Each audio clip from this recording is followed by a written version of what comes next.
the kingdom that made smiling illegal in the distant land of Grimhaven, where gray clouds perpetually shrouded the sky. There existed a kingdom unlike any other.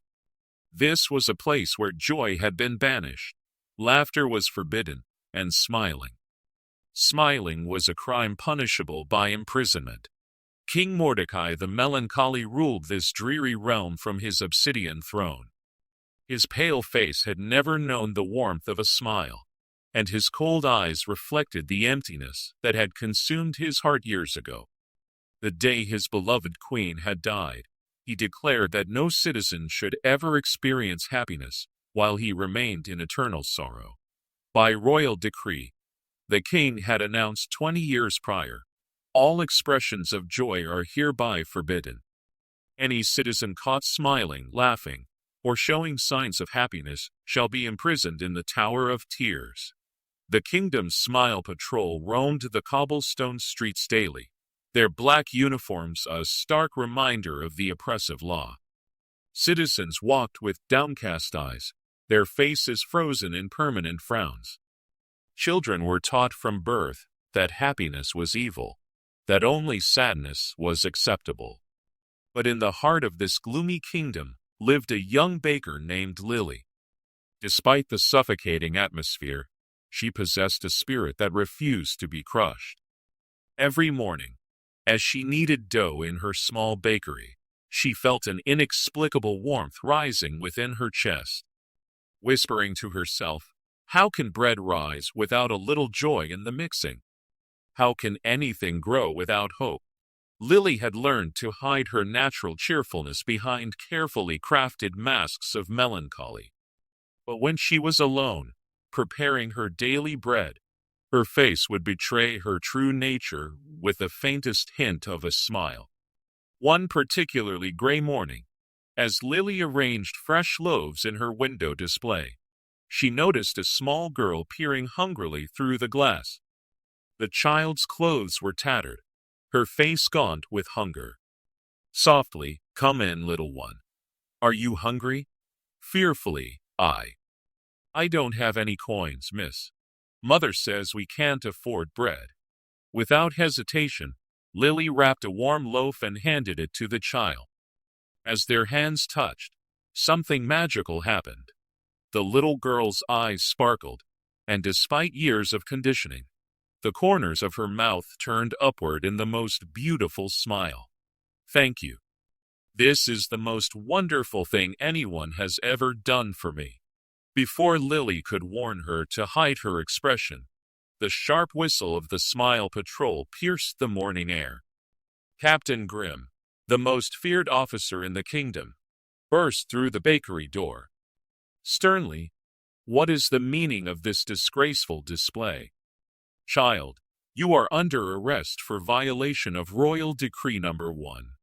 Unlawful expression of joy." Desperately, "Please, sir. She's just a hungry child. I gave her bread. Surely kindness isn't a crime? Kindness that leads to smiling is a crime, baker. And you're the one who caused this violation.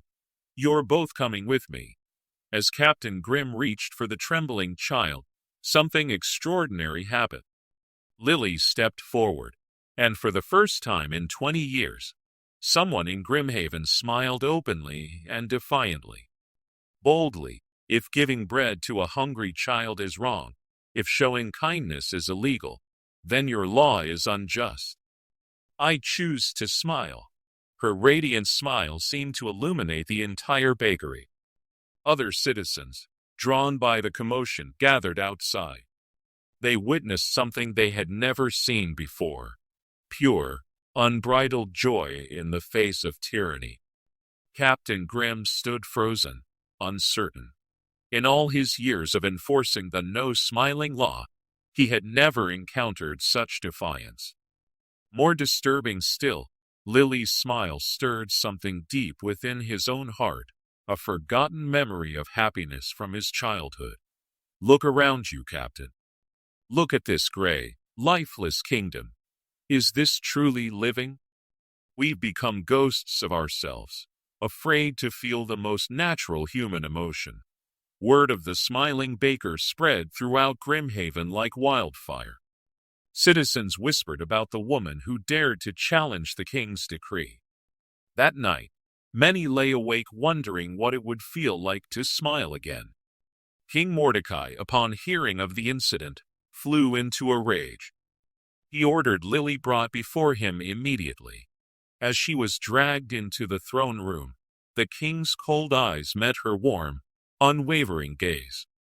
Angrily, "You dare mock my law? You dare bring joy into my kingdom of sorrow?" Respectfully but firmly, "Your Majesty, I bring no mockery, only truth." "Your queen. Did she make you smile when she was alive?" The question struck the king like lightning. For a moment, his stern expression faltered as memories flooded back. Would she want you to live in this darkness forever? Would she want an entire kingdom to suffer because of her loss? She had the most beautiful smile. It could light up the darkest room. Then honor her memory not with endless sorrow, but with the joy she brought to your life. Let her smile live on through your people. Tears began streaming down the king's weathered face, the first tears of healing rather than grief.